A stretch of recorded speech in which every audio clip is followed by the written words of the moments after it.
ফেনীর সোনাগাজী থানার পুলিশের একটি দল চিহ্নিত এক ডাকাত আসামিকে ধরতে গিয়ে সন্ত্রাসী হামলার শিকার হয়েছে।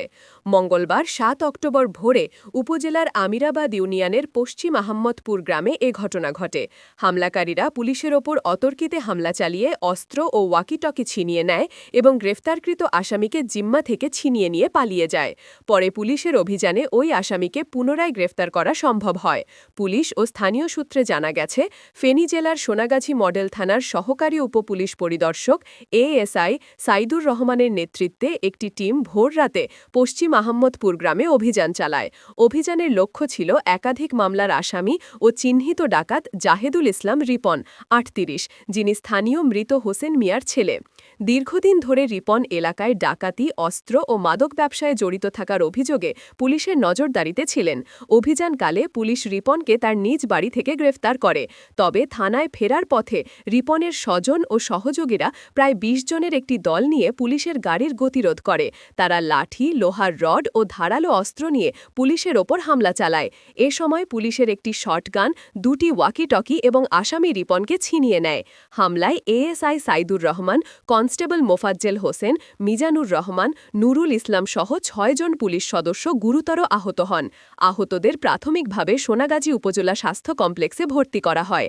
পরবর্তীতে তাদের মধ্যে ২ জনকে উন্নত চিকিৎসার জন্য ফেনী জেনারেল হাসপাতালে পাঠানো হয়। ঘটনার খবর পেয়ে দ্রুত সোনাগাজী মডেল থানা ও জেলা গোয়েন্দা ডিবি পুলিশের একাধিক টিম ঘটনাস্থলে পৌঁছে ব্যাপক অভিযান চালায়। কয়েক ঘণ্টার চেষ্টার পর সকাল ৯টার দিকে জাহেদুল ইসলাম রিপনকে পুনরায় গ্রেফতার করা সম্ভব হয়। তার দেখানো মতে লুট হওয়া পুলিশের অস্ত্র ও ওয়াকিটকি উদ্ধার করা হয়। সোনাগাজী মডেল থানার ভারপ্রাপ্ত কর্মকর্তা ওসি সাইফুল ইসলাম বলেন, এটি পুলিশের ওপর পরিকল্পিত হামলা। আসামি রিপনকে গ্রেফতারের পর তার আত্মীয়রা সংঘবদ্ধভাবে পুলিশ সদস্যদের ওপর আক্রমণ চালায় এবং সরকারি অস্ত্র ছিনিয়ে নেয়। আমরা ঘটনাটি অত্যন্ত গুরুত্বের সঙ্গে তদন্ত করছি। ইতোমধ্যে রিপনকে পুনরায় গ্রেফতার করা হয়েছে এবং অস্ত্রও উদ্ধার করা হয়েছে। বাকি হামলাকারীদের শনাক্তের কাজ চলছে। তিনি আরও জানান, পুলিশের ওপর হামলা, সরকারি অস্ত্র ছিনতাই ও আসামি ছিনিয়ে নেওয়ার ঘটনায় একাধিক মামলা দায়েরের প্রস্তুতি চলছে।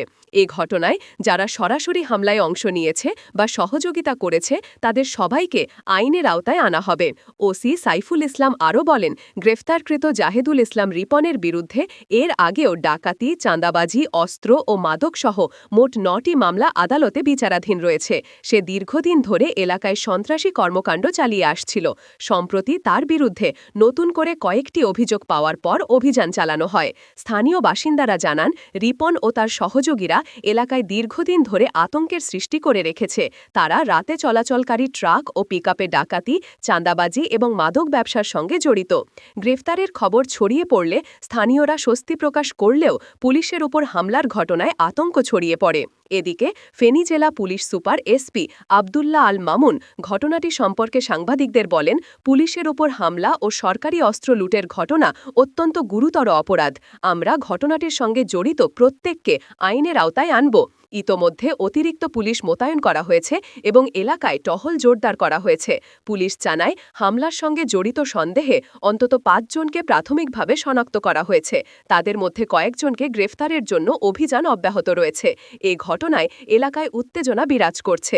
স্থানীয়রা পুলিশকে সহযোগিতা করে আসামিদের গ্রেফতারে এগিয়ে আসার আহ্বান জানিয়েছেন।